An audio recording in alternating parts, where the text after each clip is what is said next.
Welcome to another JAWS Price Talk, which is a part of the World of Ability Podcast Network.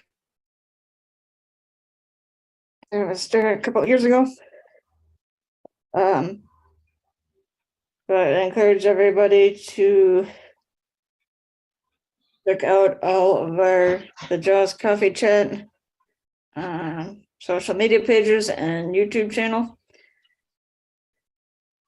And I am Emily, and the podcast engineer slash co-host of this show, along with Kurt Roskopf and John Tor. John,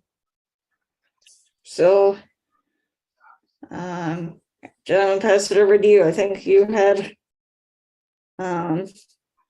something you wanted to say, kind of a little bit about your background of coming to Christ or anything like that.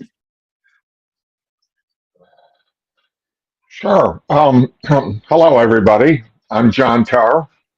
I've been a Christian now for 40 years. I'm 70 years old, so for 30 years of my life, I was an atheist. I was abused as a child in a very oppressive Catholic family, and I went to Catholic grade school, and I had some nuns. And you got to remember, this was in the 1950s, and I had some nuns that were fairly abusive. I was a tough kid, so I'm not going to put all the blame on them. I was a very tough kid, and they were not used to dealing with tough kids. I was very rebellious and fighting back, and a lot of things happened throughout the course of that. And my parents pulled me out of two Catholic grade schools and then put me into the public school. But I actually was somewhat abused in the public school too. So, anyways, so for 30 years of my life, I was a very nasty atheist. And it's very interesting how God finally reached me and got through to me. And it was actually through my own anger issues that he finally reached me. One of the interesting things is I was living in Illinois at the time, and I was a wedding photographer, and I had photographed a wedding for a Catholic Jewish couple. He was Catholic and she was Jewish, and I photographed that wedding. And I had a chance to talk to him about religion a little bit because I thought it was interesting seeing a rabbi and a Catholic priest at the wedding.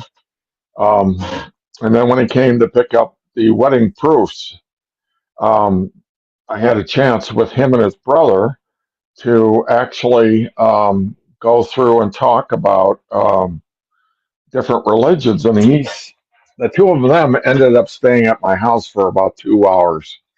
So we talked about a lot of stuff. And then he gave me a P.O. box number of where he lived in Oregon and said, if you're ever through the area, look me up. And that's exactly what I did about a year later. And I was going through the area, and I went to the P.O. box number in the Little Applegate Valley in Medford, Oregon. And I went up into the post office, and I told the postmistress that was in there, I don't know, this is the name of the person I'm trying to track down here, this P.O. box number, but I don't know where he's located, and I don't know how to get a hold of him. And it was a very, very small post office. And she said, by law, I cannot do that. And she said, but those two guys walking out right there. She said, go ask them. So that's exactly what I did. And I caught up to them and I said, hey, I'm looking for this individual. Can you help me? And they looked at each other and laughed because it was not only their boss, but their best friend. And they said, well, give us a minute and we will call him. So they went to a payphone and they made a telephone call to him, and they told him there's a guy that photographed your brother's wedding and he's come here to visit you. And all I could see was the two of them laughing and laughing. And they came back and said, yeah.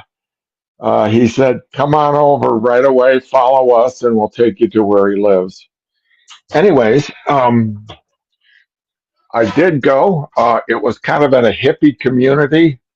And at the time, about a quarter of the hippie community had become Christian in the last year and a half. And so when we drove up, John actually lived in a big tree house, and you had to go down a hill and then across a small bridge that was a creek there where the parking was. And when we pulled up and I parked in the little parking spots, John was waiting for me. And when I got out of the car, he hugged me. Anyways, I ended up spending about 3 weeks with John.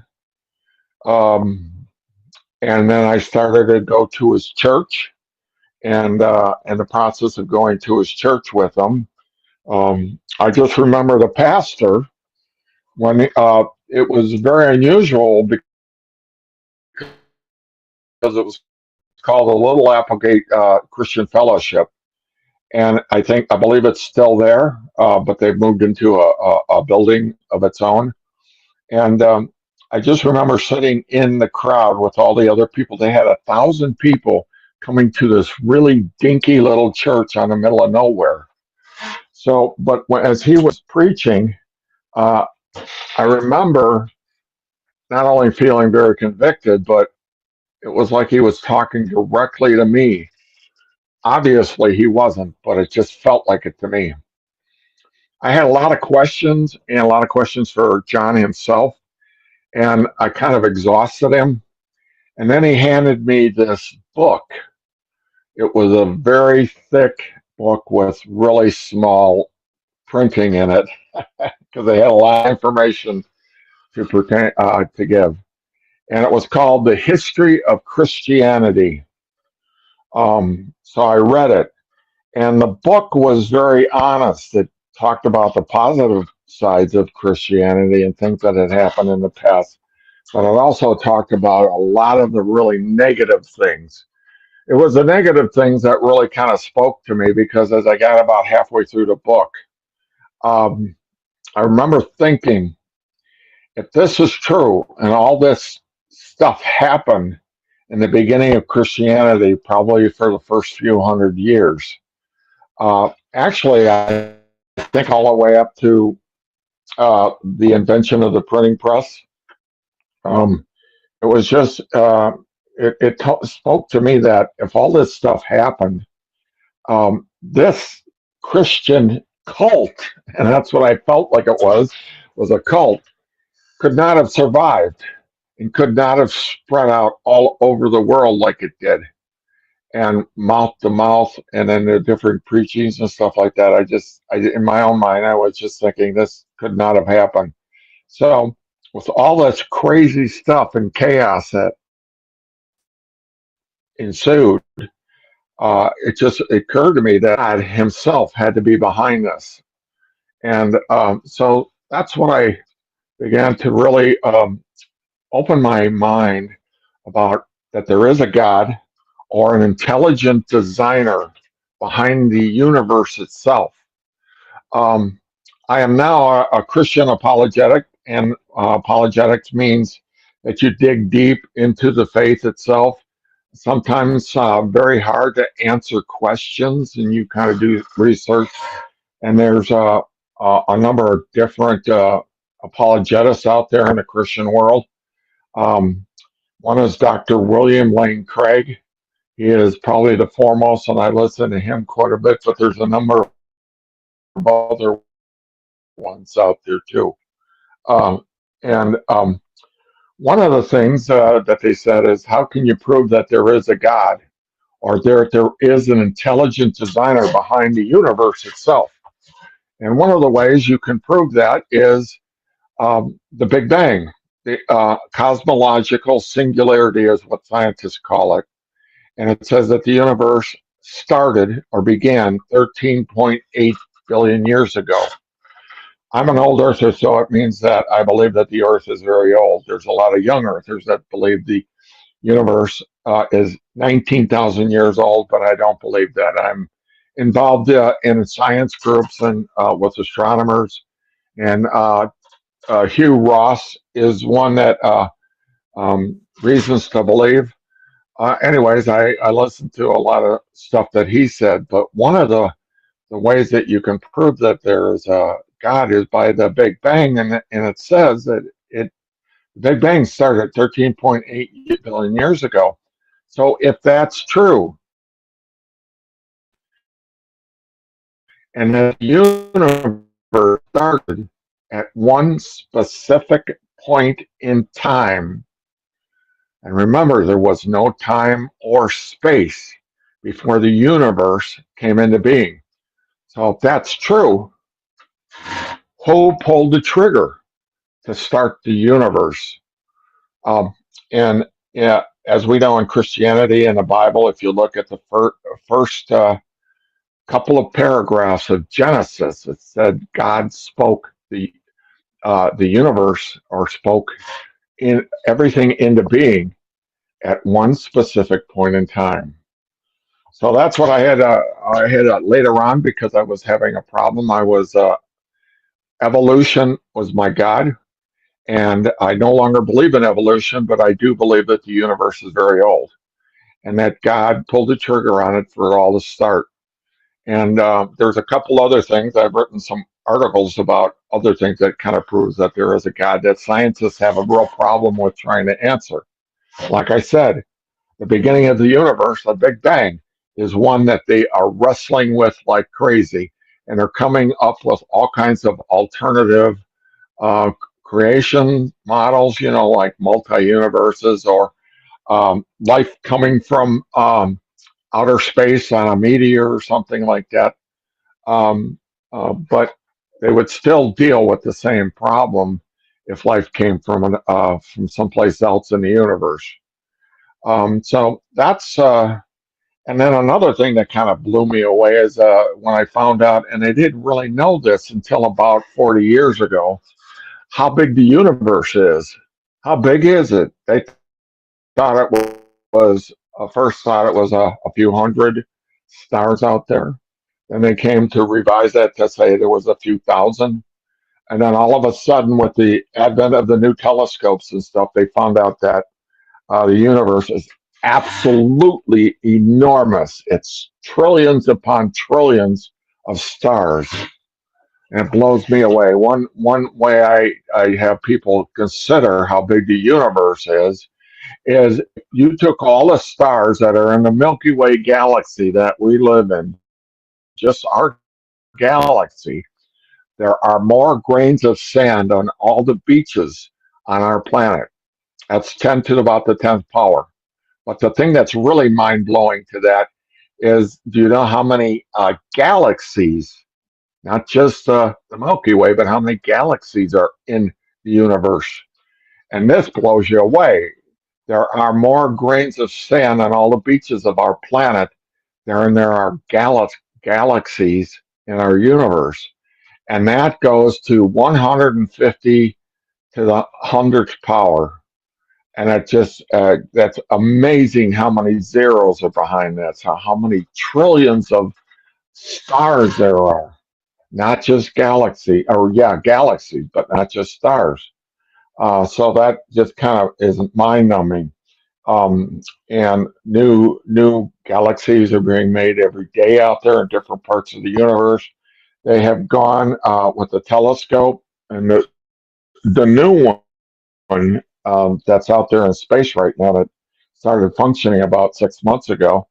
They went to some of the black parts of the space that they couldn't see anything, and they just focused it on that little small spot. And lo and behold, as they began to really get the images back, they found out there were thousands upon thousands more stars in those black spaces. So I had to think, who is this intelligent designer that could make such a thing as a universe that we live in? Um, Talking about aliens is like another whole story that we may get into sometime. I have my thoughts on that. But just this one question of how absolutely enormous our universe is. And then a second thing that they have, when they have finally understood DNA, they have realized that DNA could not just have come out of nothing, that it could not have just been created on its own with no guiding force, because there is so much information. And a lot of people that do study in DNA said it's almost like it's digital code, and it tells how a certain creature on our planet is going to uh, become adult, from plants to animals and everything. It's just jam packed full of all kinds of digital information. And um, you're just thinking about that. How could that happen if it was an unguided process, if there was not an intelligent designer behind it? And if you begin to think about a couple of these things, you got to go, oh my God, that's right. It doesn't make any sense. So, as I was an atheist, these were questions I didn't really consider. But now that I am a Christian, I was like, how was I fooled? How could I not? But I didn't really know the science that much. And if you find out about a lot of atheist evolution believers, they have not really thought about some of these things in real deep detail, because it will tell them. It may not tell you that the specific kind of God there is, but there is something, an intelligent designer behind it all. I wish to think that I'm a Christian, a Christian, um, and I read the Bible, and I believe the Bible is 100% accurate. And there's a lot of information in there that God wants to partake to us. And the reason, like I said, Christianity is the only religion besides Jews and Muslims and Christians that believe in Genesis, the first 5 books of the Bible. And as I said before, Genesis says that God spoke the universe into being at one specific point in time. There is no other religion that says that.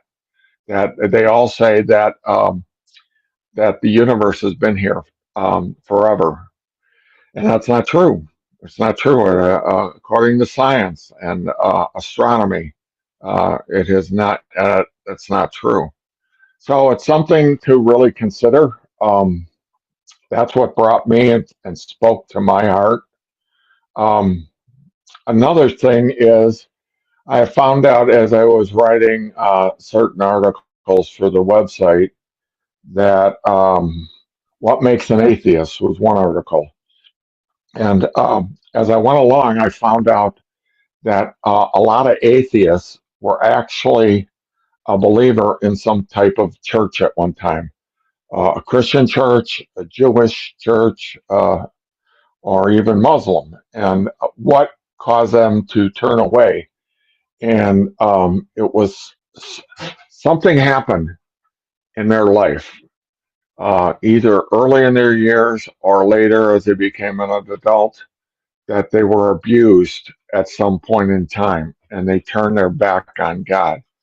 I know a lot of Mormons are like that, Seventh-day Adventists are like that.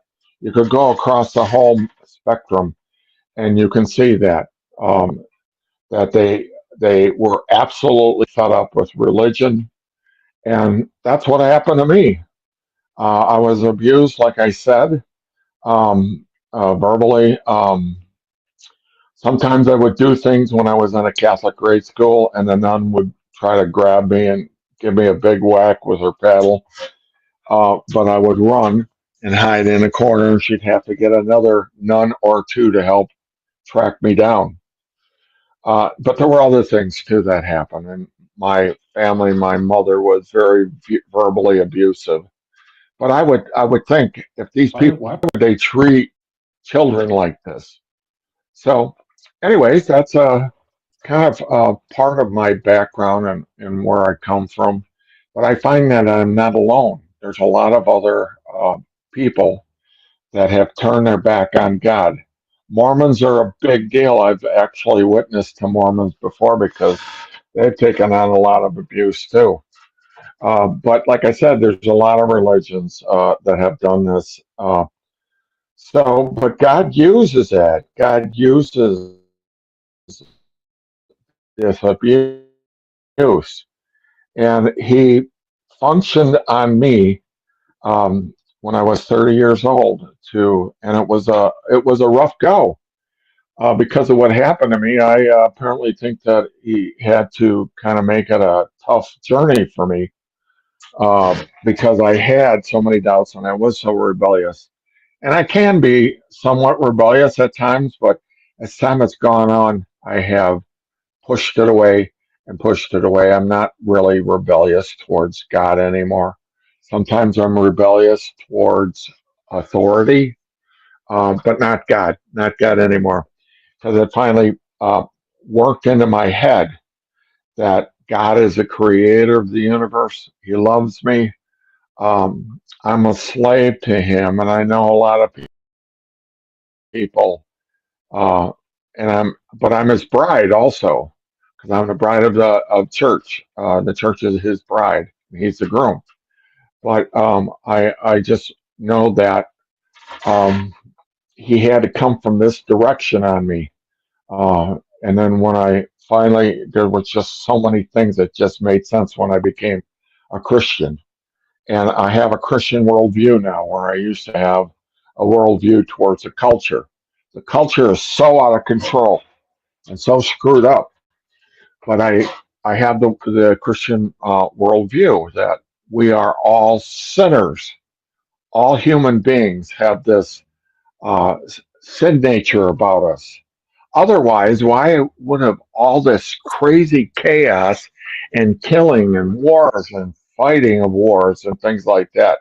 Why would they have occurred throughout the history of mankind? It's just repeated itself over and over again.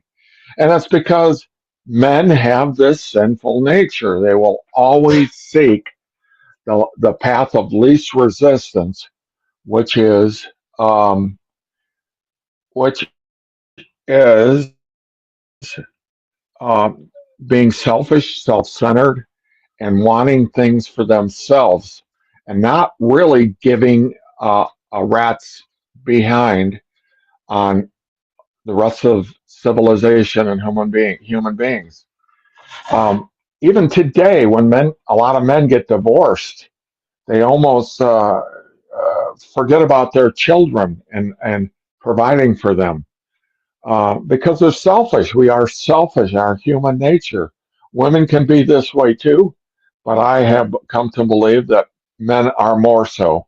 But God has to deal with the sinful nature and come into our lives as a spirit, the Spirit of God, and come into us. And that's when we begin to really make some big changes in our lives. I'm not the man I was 40 years ago. I'm not even the man I was 10 years ago or 5 years ago. God is constantly at work in me, and He constantly helps me to view the world from that perspective, from His perspective, because it's really adverse to Him. It's really backward to Him. It's wrong. So, and I have given up that rebellion,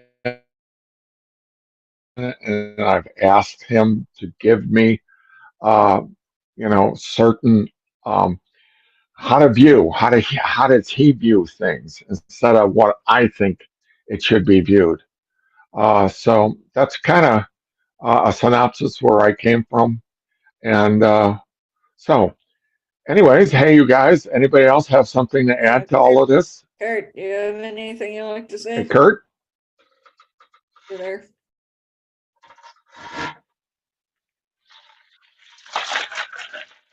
Curtis, there you are. Yeah, so Emily, are you going to join us? Let's dive into this. It's been quite a sharing session. Again, Emily, I bring back that you've gotten into attending Mass again, as far as I know, the last few weeks. And, the idea of, a turning point. I mean, I don't have that life journey of, identifying as an atheist, but I think whether you identify as an atheist or not, I think we're all challenged with the idea of, where are we in a relationship with Christ, or do we get caught in the secular world where we get caught up into the man-made existence of things and we lose touch with sacred scripture, we lose touch with reaching for Christ to help us out of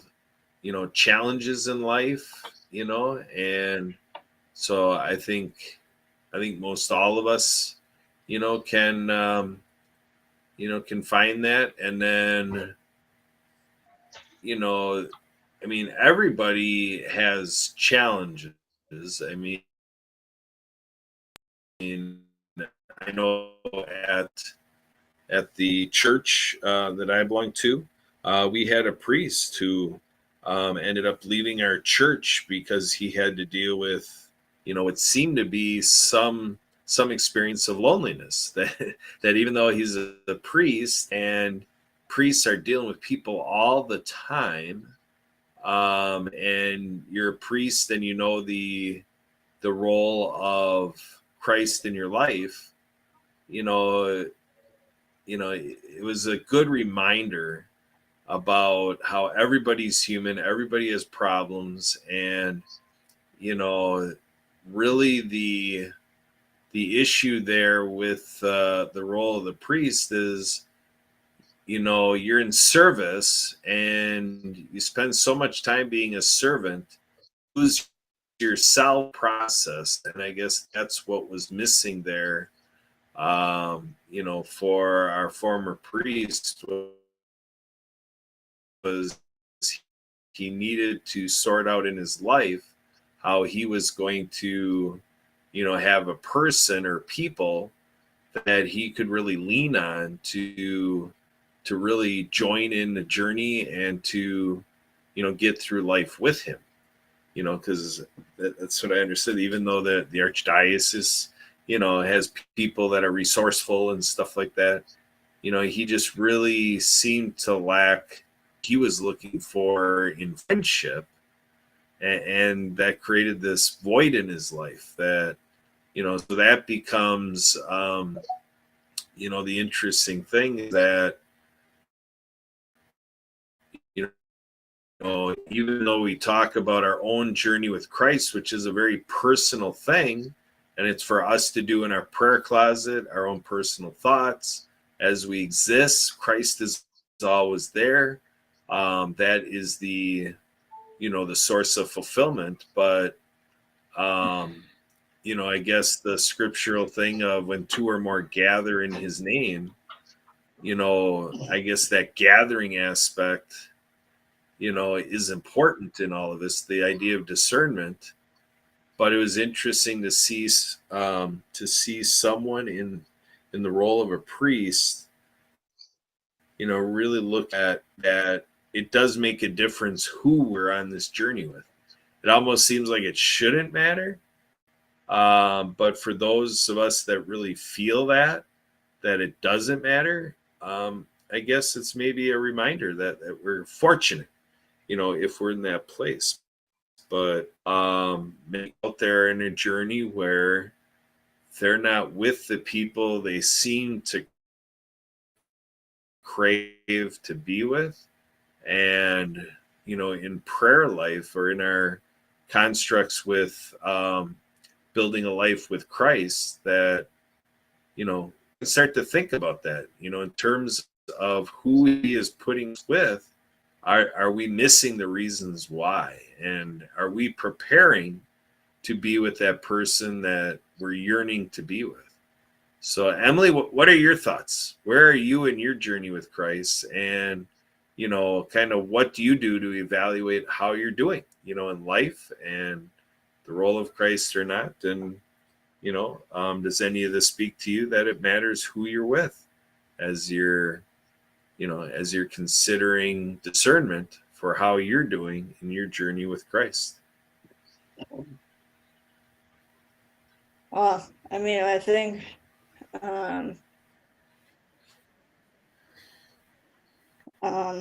that it's important to kind of evaluate who you're hanging around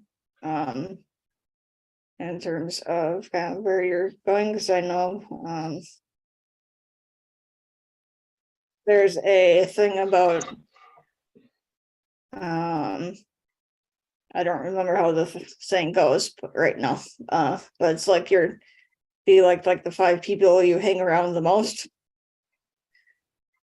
So depending on kind of what those 5 people are doing, you might be kind of doing similar things. But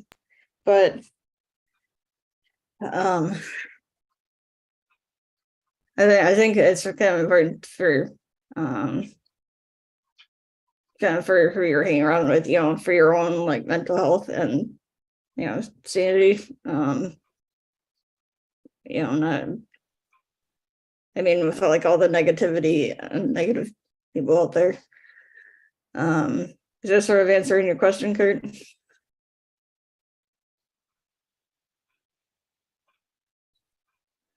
Yeah, that was good, Emily. Yeah, I If mean, I could it's interesting you bring that up. It's interesting to have that brought up about, how significant the 5 most significant people in your life and kind of what that means in terms of what you're yielding in your life. And I suppose it would be an interesting, interesting to unfold that in terms of like the idea of relationships and, like the scriptural passage or passages about being equally yoked, and things like that. I've talked about, in the past where our water skiing, I was at a practice one night on a Tuesday and I was out on the water, skied up to the shoreline, came out of the water with my skis and whatever. And then being a show skier, I'm kind of attentive, or at least for me, my demeanor is I'm very attentive to who is in the park area and who's looking on. And there's a gentleman over by one of the trees there, and he was looking onto the water skiing. And I kind of said, "Hey, did you like anything you saw? Did we do okay out there? Did I do okay? Anything good?" And struck up a conversation. And then it kind of switched to, I was kind of asking him, like how he's from, does he enjoy the lake? What does he do? And so he was able to start talking to me about, how he enjoys the lake and the activities and so forth. And I said, "Well, would you ever consider joining the club?" So I asked that question, and I purposely positioned what they say in public speaking is a prayer and pause. But it was even more than that. I literally wanted to just drop the conversation to just respect that, hey, I asked the question, and I'm sincerely interested in the response. And so he was struggling to come up with a response to that. And the thing he told me was, "I think you had to," or he's like, "I thought you had to be somebody." So there we have equity, disparagement, that marginalization, and that this feeling that being a public figure and like being a performer and coming up with that grandeur and that stage presence and whatever, kind of like as a group kind of giving that larger than life type feel. Here we had a gentleman who was some sort of a candidate to consider being in our club, and he ruled it out because it's kind of like, it's not for me, because because basically he was thinking he's not good enough. He wasn't important enough. You had to be like, he's a nobody. Like he's not somebody. And it's just like, it's a wow moment for me, and this was just a handful of years ago. And I've been in the club, for 37 years, so over 3 decades of being in the club and not realizing that this is an effect that we have on somebody, or we can. And the idea is that if we look in scripture and we look at the life of Christ, what is the story over and over and over again? Christ kept going to these people. And so that was a moment where I felt that little nudge, through Christianity and through, life with Christ, to say, this is a man that you're intended to take care of. This is a situation that you can bring together. You can be that disciple. You can be that evangelist to say, sir, you are somebody. And I think that becomes an analogy then for things that even in church, just think of in churches, that it can be these church politics, and certain members of the church maybe not as much influencing the operation of the church, and for no good reason, things like this. So I think there's all these check-ins. And so, yeah, Emily, to say we are a byproduct, or it's very, you gravitate, to the circumstances around the 5 most significant people you share your time with. And it makes me a little self-conscious being here on the show, because if I start hanging around with Jennifer, you, John, and Emily, and another person, it starts to be like, you guys are my 5 people. So Emily, well, good. I might have to pray over this. Just kind of well, trying to shift. Good. It's always good to have something to think about. Are we having fun here? Things like that. I mean, I'm glad I could give you something like that to think about.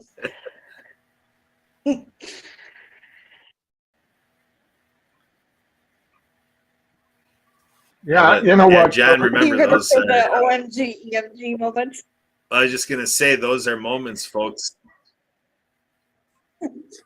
What That's Kurt it. was just saying. OMG, EMG. What Kurt was just saying about a partner. My wife is a born again Christian too, and we have had many deep conversations about Christ. I don't even know what 2 people would, if they were married and they were not Christian, what do they actually talk about? To me, being a Christian and talking about the creator of the universe and how he looks at things is absolutely enormous to me. So make sure if you're going to get married to somebody that they're a believer too. The Bible says not to be unevenly yoked. And being that way, that you'll never be able to go to church with another person that you really care about. They'll be antagonistic, and they'll eventually pull you away. But being connected to her, we probably really reconnect with God on a much bigger place, because I can share a lot of things, and even questions that I have a problem with. She has a different perspective on some things that I need to hear and I need to look at also. So that's a big deal. So I wanted to say to you, Kurt, that that was a very interesting comment that you made. So thank you for that.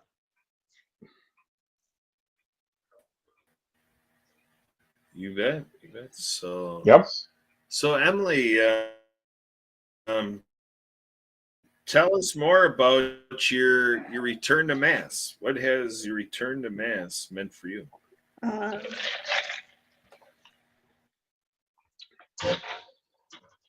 think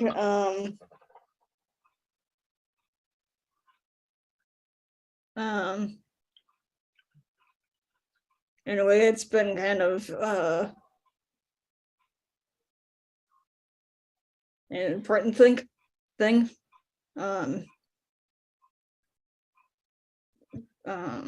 Just that, if nothing else, it gets me out of the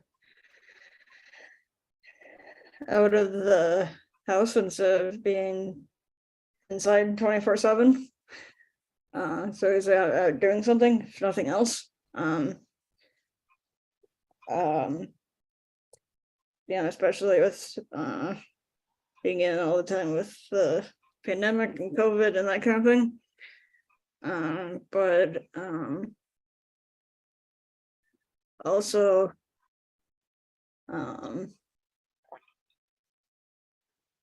just that before the pandemic, I used to go a lot more than I had been during the pandemic here. And I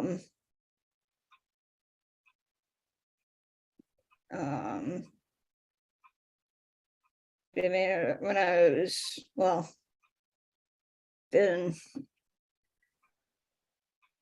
I mean, I I guess kind of when I was younger, after I moved up to Students Point, I was a little more involved.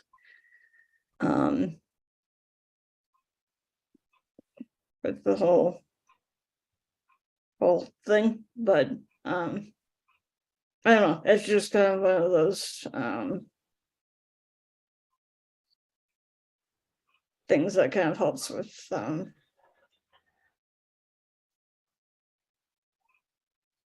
of the whole mental health and well-being of everything, and being able to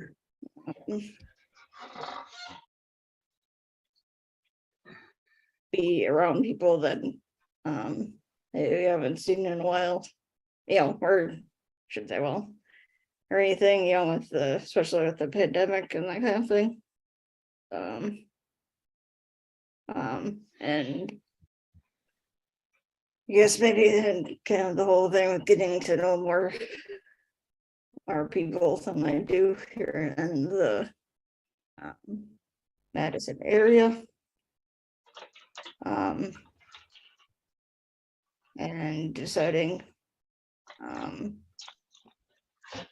whether or not to like join the parish and that kind of thing. Am I going in the right direction that you were thinking, Kurt?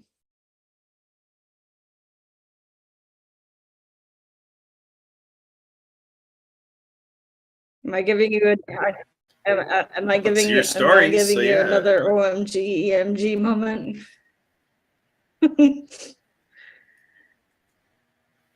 Of course, of course.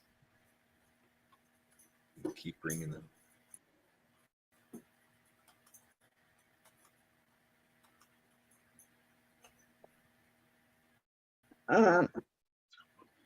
You know, one of the things that you said earlier, Kurt, about the Catholic priest leaving the ministry, you remember that? I think I just lost him, actually.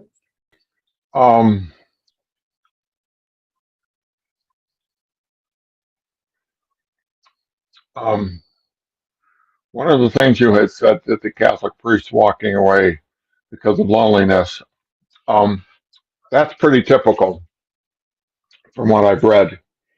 Not only Catholic priests, but it happens to nuns too. When years ago, when I had a photography studio back in Illinois, the priest that had married my wife and I, Immaculate Conception in Waukegan, Illinois, he was a photographer too, and he had a portable trailer that he had turned into a dark room that he had on the grounds right behind the church.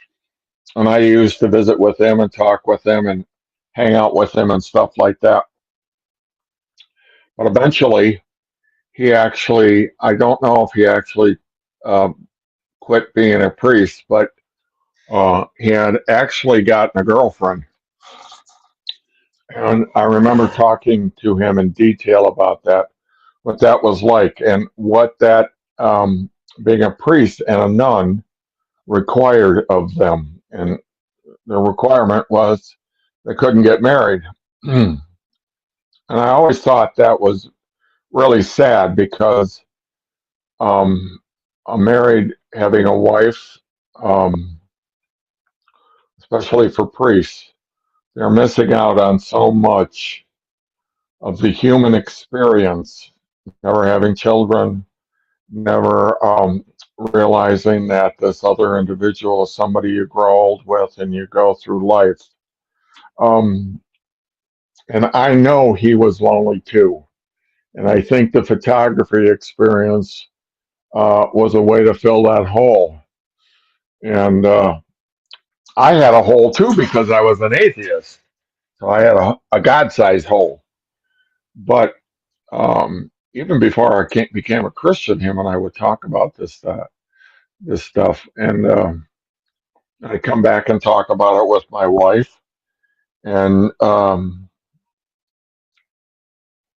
she hadn't really thought about that. And I don't think a lot of people think about that. And I'll tell you something else that was very interesting too, because I used to go to a 12-step group for anger issues.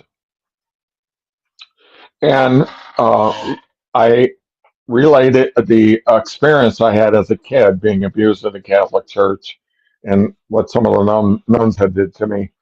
And lo and behold, one of the people that were in our group, there was probably 12 of us, 13 of us in there, was an ex-nun. And I remember as I was talking about what happened to me, she had gotten up and walked behind me and put both her hands on my shoulder and then proceeded to tell us that she was an ex-nun. And as being a nun at one time, she profusely apologized for what the nuns did to me. And it was, I'll have to tell you that it was like a dam breaking in my life. All I could do was cry. It was like this was something I needed to hear. At I think at that time I was probably about 55 years old, and it was something I needed to hear. That somebody that had abused me asked me to forgive them. And I know it was not the real nun that did it, or nuns, or the church, but it was somebody that was into that big time and then had apologized for that. I can't even tell you what occurred in my spirit because I thought about that on a couple of occasions, and my spirit began to heal. So it was very powerful that night, and I know everybody around the table were all in tears too, and I couldn't stop crying. I had no idea I was gonna react that way. So it has what I guess I'm getting at it. What it comes to is forgiveness, forgiving, and what that healing process can do, not only for the person that you were forgiving, but for the individual that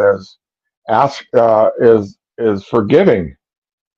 I wasn't forgiving. I was just kind of relaying what occurred, and then she asked me for forgiveness, and I think I gave her.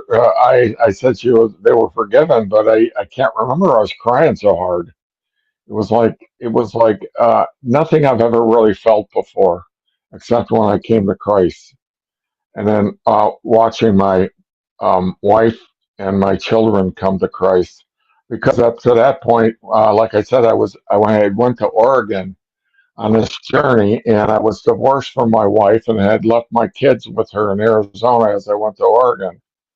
Um, about a year and a half later, I came back to Arizona, and my whole family accepted Christ into their lives. And they have, to this day, we have 7 grandchildren that all are believers. My oldest grandson just got married about a year ago. But he's a Christian apologetic now too. He's 24 years old, and he's gone back to college for um, um, I think it's called Kenyon State, and he's gotten 2 degrees out of it. One for ID development, and the other one is for being a preacher. And he's had to write some very deep, powerful lectures and stuff like that. And him and I talk about all this stuff all the time. I used to talk about things about Christ and some of the deeper things in apologetics to him when he was very young, was like 11 years old. And he just continued on with it. But I just know all my other grandchildren are very much on fire for God now too, as well as my 3 sons. So you just never know where this story is going to take you and what's going to happen. Um, I just know that it was a big deal in my life when this happened with this nun. So I think there's a lot of Catholic nuns and priests that are very lonely. And yes, they have a big following and they meet with a lot of people, but there's just something very personal when you get married. And then you have this individual to bounce things off of, you know. So yeah, it's very, very important that you consider who it is that you're marrying and that you're not unevenly yoked. There's a lot of intended and unintended consequences if you don't marry somebody that's a believer. There's a lot of things that can take you off the road and or off the path. So it's something to really consider and to think about.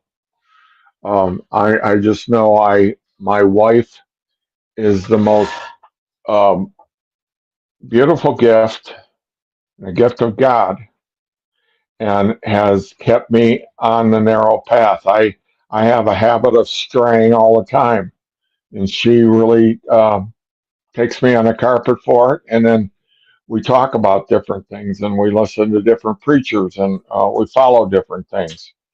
Um, so that's very big. That was a really interesting question that you had, Kurt. I really appreciate you bringing that up and how I can share that. So, hey, Kurt, you still there? I think we might have lost him actually. But we are almost at the end of our time of the show here.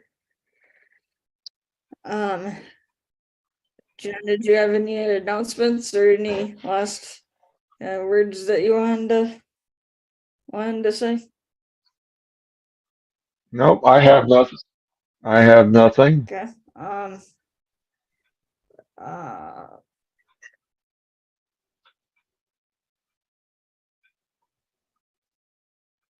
so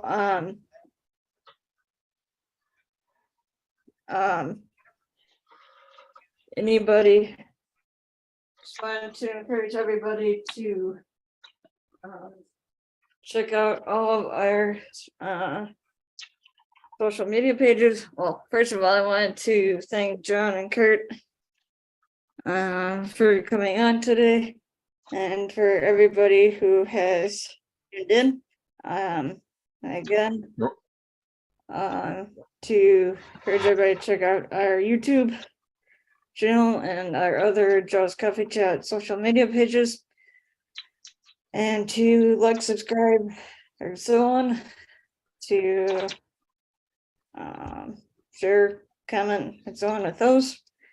We will be back here next Monday, February 13th, at the same time, 4:15 p.m. Central, 5:15 p.m. Eastern.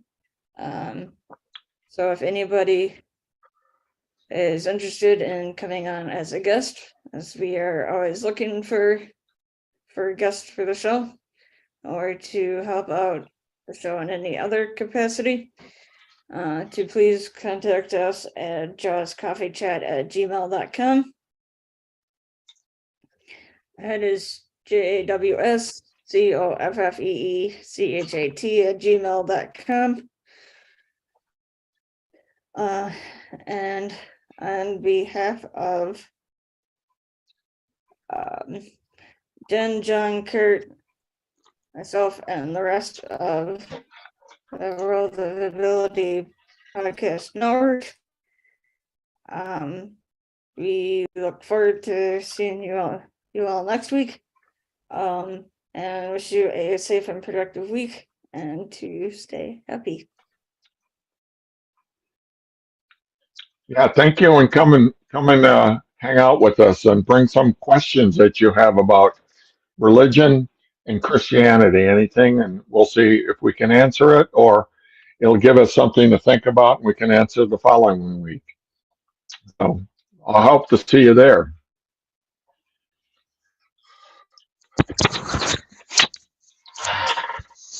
Thank you, Emily, for emceeing the program.